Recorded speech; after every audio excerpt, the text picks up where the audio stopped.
मुकेश साहनी जी जो चिराग पासवान जी को कहे तो वहाँ मैं भी सहमत हूँ कि यदि चिराग पासवान जी अकेले बिहार विधानसभा 2020 में 135 सीटों पर चुनाव लड़े तो उनको सीट 1 आया।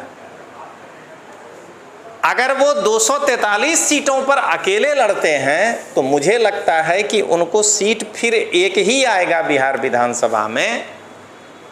हो सकता है कि 1% या 1.5% वोट बढ़ जाए प्रतिशत। मैं आज मुकेश साहनी जी के इस वक्तव्य का समर्थन करता हूं कि भारत में अभी बीजेपी हो, कांग्रेस हो, आरजेडी हो, एलजेपी हो, मैं उनसे भी आगे जा रहा हूं, टीएमसी हो, डीएमके हो, कोई ऐसी पार्टी नहीं है जिसमें पार्टी के पदाधिकारी बैठकर बहुमत से कोई निर्णय लें। हर एक पार्टी का शीर्ष नेतृत्व जो निर्णय लेता है, पार्टी के पदाधिकारी उस पर मुहर लगा देते हैं। इसलिए भारत में किसी भी राजनीतिक दल के मुखिया को पार्टी के निर्णय के नाम पर पीछे नहीं छुपना चाहिए, उनको खुलकर बताना चाहिए कि मैं यहाँ से चुनाव लड़ूंगा। नमस्कार दोस्तों, लोकतांत्रिक आवाज़ में आपका स्वागत है। मैं रजनीश सिंह तोमर, राष्ट्रीय संयोजक, लोकतांत्रिक आवाज़ में भारत की जनता को हाथ जोड़कर नमस्कार करता हूँ।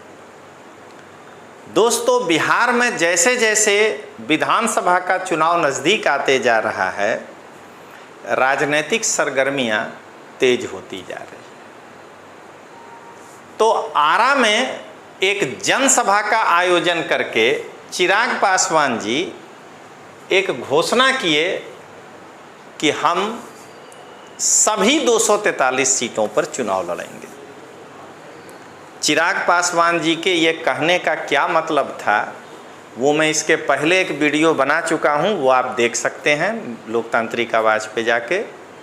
लेकिन उसके बाद चिराग पासवान जी के ऊपर पलटवार करते हुए मुकेश साहनी जी, जो बिहार में एक अच्छे राजनेता में से भी हैं अभी, तब मुकेश साहनी जी ने चिराग पासवान जी के ऊपर प्रहार करते हुए कहा कि हिम्मत है तो सभी सीटों पर चुनाव लड़ें।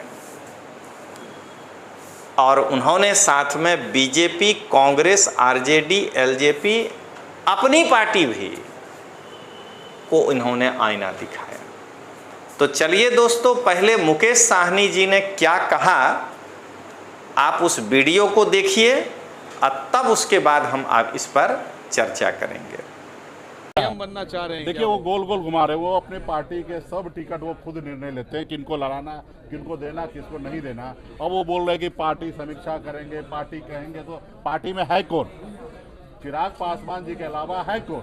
और कोई भी पार्टी, क्षेत्रीय पार्टी जितने भी है, सभी पार्टी में जो लीडर जो कह दिया वो कह दिया। नेशनल पार्टी में एक बार बात हो सकता है, नेशनल पार्टी में भी क्लियर है। मोदी जी, अमित शाह जो कह देंगे वो होगा। कांग्रेस पार्टी में राहुल गांधी जो बोलेंगे वही होगा।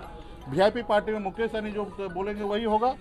आरजेडी में जो तेजस्वी जी कहेंगे वही होगा। तो भाई चिराग पासवान जी की भी पार्टी में, एलजेपी में चिराग पासवान जी जो कहेंगे वही होगा। उसके अलावा 1% भी कुछ नहीं होगा। तो अपने नेता के ऊपर क्यों डाल रहे हैं? घुमा क्यों रहे बिहार के जनता को? सीधा बोलिए ना कि हम चुनाव लड़ेंगे और इस जगह से लड़ेंगे, और दिल्ली का कुर्सी छोड़कर आइए लड़िए, और 243 जगह लड़िएगा तो हमारा विशेष शुभकामना। आपने सुना कि मुकेश साहनी जी ने क्या कहा। हम उनके इस वक्तव्य को 2 भागों में बांटकर व्याख्या करेंगे कि मुकेश साहनी जी ने जो एलजेपीआर के सर्वश्रेष्ठ और शीर्ष नेता चिराग पासवान जी को कहा कि हिम्मत है तो सभी सीट पर चुनाव लड़ें, तो मुझे लगता है कि शायद मुकेश साहनी जी चिराग पासवान जी के एलजेपी के पिछले रिकॉर्ड को देखते हुए ये बात कहे होंगे। मैं यहाँ एक एनालिसिस कर दूं कि बिहार विधानसभा 2015 में चिराग पासवान जी, तब एलजेपी आर नहीं था, ओनली एलजेपी था, एनडीए के साथ गठबंधन करके लड़े और नीतीश कुमार जी उस गठबंधन में नहीं थे, वो गठबंधन में थे, तो चिराग पासवान जी को 4.81% मात्र वोट आया और इनके 2 लोग चुनाव जीते। बिहार विधानसभा 2020 में जब इनके परिवार में बिखराव हुआ और एलजेपी आर के द्वारा ये 135 सीटों पर चुनाव लड़े, जहां जहां नीतीश कुमार या यूं कहें जहां बीजेपी कैंडिडेट नहीं खड़ा किया था वहां लड़े, तो 5.61 या 66% वोट आया और इनको 1 सीट आया। अगर 2024 के लोकसभा चुनाव को भी देखा जाए तो भले ही चिराग पासवान जी को 5 सीटें मिली हों, नीतीश कुमार और नरेंद्र मोदी जी के साथ गठबंधन करके उनके वोट को अपने साथ जोड़ने के बावजूद, लेकिन लोकसभा चुनाव में चिराग पासवान जी को 1% वोट भी नहीं आया है। आप जरा सोच करके देखिए कुल लोकसभा में पड़े मतों का। तो मुकेश साहनी जी जो चिराग पासवान जी को कहे, तो वहाँ मैं भी सहमत हूँ कि यदि चिराग पासवान जी अकेले बिहार विधानसभा 2020 में 135 सीटों पर चुनाव लड़े तो उनको सीट 1 आया। अगर वो 243 सीटों पर अकेले लड़ते हैं तो मुझे लगता है कि उनको सीट फिर 1 ही आएगा बिहार विधानसभा में। हो सकता है कि 1% या 1.5% वोट बढ़ जाए प्रतिशत। तो ये है पहला। दूसरा, चिराग पासवान जी ने आरा की सभा के बाद पत्रकार परिषद में या पत्रकारों से बातचीत करते हुए यह कहा कि पार्टी डिसाइड करेगी कि वो कहां से चुनाव लड़ेंगे। इस पर मुकेश साहनी जी अपने भी पार्टी के साथ बोले कि बीजेपी हो, कांग्रेस हो, आरजेडी हो, एलजेपी हो या वीआईपी, इसमें कहीं भी पार्टी कोई निर्णय लेता है, शीर्ष नेतृत्व के निर्णय पर पार्टी मुहर लगाता है। यही तो भारत का लोकतंत्र है, इसमें कोई पार्टी अछूता नहीं है।